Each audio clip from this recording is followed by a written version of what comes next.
सांगितलेलं आहे की इथं राम जन्मला होता, ही हिंदूंची भावना आणि श्रद्धा आहे।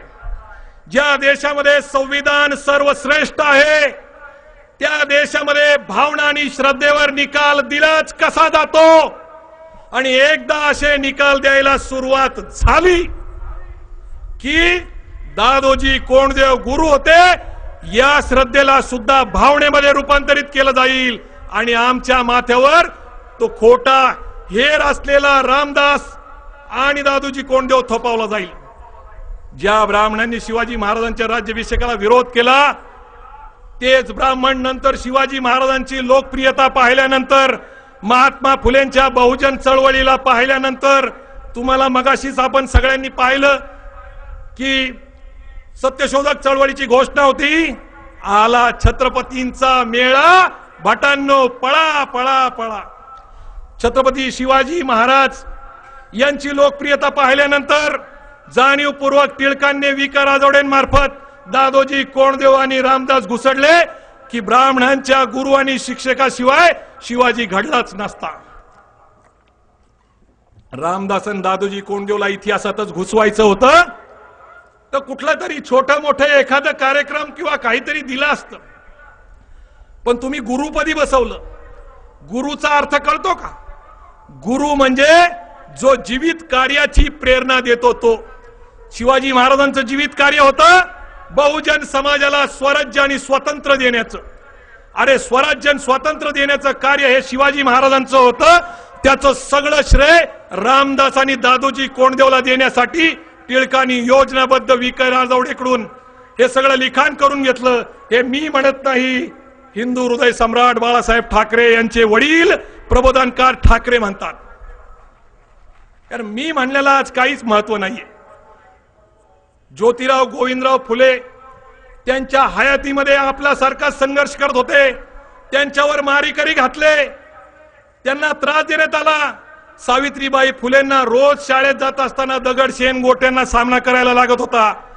परंतु पहा, ज्यांनी ज्यांनी बहुजन समाजाच्या उद्धाराचा आणि सत्यहिताचा पुरस्कार केला ते ज्योतिराव गोविंदराव फुले आज आपण महात्मा फुले म्हणून ओळखतो।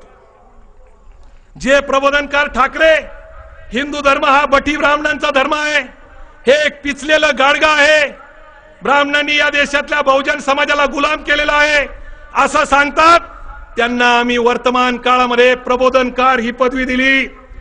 ज्या ज्या बहुजन समाजातल्या लोकांनी बहुजन समाजाला ब्राह्मणी गुलामगिरीत मुक्त करण्याचा प्रयत्न केला त्यांना बहुजन समाजाने कालांतराने महात्मा आणि प्रबोधनकार ही पदवी दिली।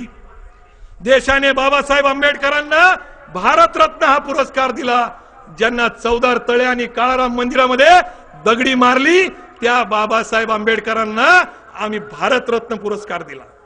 याचा अर्थ स्पष्ट आहे की जे विद्रोही चळवळी चालवतात, जे बहुजन समाजाच्या कल्याणाचं काम करतात, जे रस्त्यावर उतरतात, सभा संमेलनामध्ये महत्वाची गोष्ट भांडारकरी घडल्यानंतरची आहे। भांडारकर घडल्यानंतर बाबा पुरंदरे, निनाद बेडेकर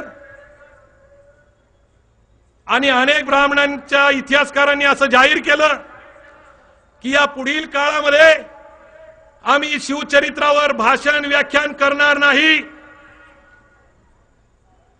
लोकसत्ता पेपरचे कुमार केतकर यांनी त्याच्यावर लोकांच्या प्रतिक्रिया मागितल्या, वाचकांच्या प्रतिक्रिया मागवल्या। महिन्यामध्ये 4 वेळा त्या प्रतिक्रिया छापून आल्या की आमच्यासारख्या वाईट लोकांमुळे काही लोकांनी निर्णय बदलू नये। आणि मग बाबा पुरंदरे आणि निनाद बेडेकरांनी शिवचरित्रावर भाषण आणि व्याख्यान द्यायला सुरुवात केलं। अहो, त्यांनी त्यांच्या पोटा पाण्यासाठी शिवाजी वापरलेला आहे, आम्ही आमच्या पोटा पाण्यासाठी नाही। बाबा पुरंदरेने शिवाजी महाराज चांगल्या प्रकारे विकला आणि अत्यंत चांगल्या प्रकारे बदनाम केला। अहो, 90% जरी चांगल्या गोष्टी सांगितल्या असतील तर 43 पान दादू कोंडदेवर खेळले। खर्च पंतांशिवाय घरातलं पान हलत नव्हतं। बाल शिवाजी, जिजाबाई आणि दादोजी कोंडदेवचं गोत्र एक होतं। अरे बाबा पुरंदरे, तुझं गोत्र कुठलं आहे रे बाबा? ते तपासावं लागेल, कारण अत्यंत वाईट बाबा पुरंदरेने लिहून ठेवलं की मराठे इतके नालायक बदमाश असतात की वेळ प्रसंगी ते त्यांच्या आईला सुद्धा विकू शकतात. अशा प्रकारचं लिखाण बाबा पुरंदरे चरित्र ग्रंथामध्ये नाही तर कथा कादंबऱ्यांच्या माध्यमातून स्वतःच्या डोक्यातलं विकृत लिखाण करतो. बाबा पुरंदरे इतिहासकार नाही, कादंबरीकार आहे. आणि कादंबरी लिहिणाऱ्याला सर्व स्वातंत्र्य असतं, त्याला इतिहासाचे पुरावे द्यायची गरज नसते. पण काय पहाना चमत्कार, बाबा पुरंदरे हाच खरा जेम्स लेन पुराव्यानिशी श्रीमंत कोकाटेंनी सिद्ध केलं. सुप्रीम कोर्टामध्ये आम्ही आमची लढाई हरलो म्हणून आम्ही अपील केलं की या देशाच्या राष्ट्रपती महिला आहे प्रतिभाताई पाटील आणि त्यांना खऱ्या अर्थाने एका महिलेची बेआबरू झाल्याची जाणीव होईल आणि ते पुस्तकावर बंदी घालतील, सुप्रीम कोर्टाच्या निर्णयावर अध्यादेश काढतील. पण तसं झालं नाही, त्याच्या उलट झालं. बाबा पुरंदरेचा जाहीर सत्कार बालगंधर्वला राष्ट्रपती प्रतिभाताई पाटलांच्या हस्ते करण्यात आला आणि हा महामेरू आहे असं जाहीर करण्यात आलं. किती विकृती. राष्ट्रपती प्रतिभा पाटलांच्या हस्ते जाहीरपणे पुण्यामध्ये बाबा पुरंदरेचा सत्कार. भांडारकर प्राच्य इतिहास संशोधक मंडळ फक्त याला कारणीभूत नाही तर भारत इतिहास संशोधक मंडळ सदाशिव पुटे हे सुद्धा शिवाजी महाराज जिजाऊ माताच्या बदनामीला कारणीभूत आहे.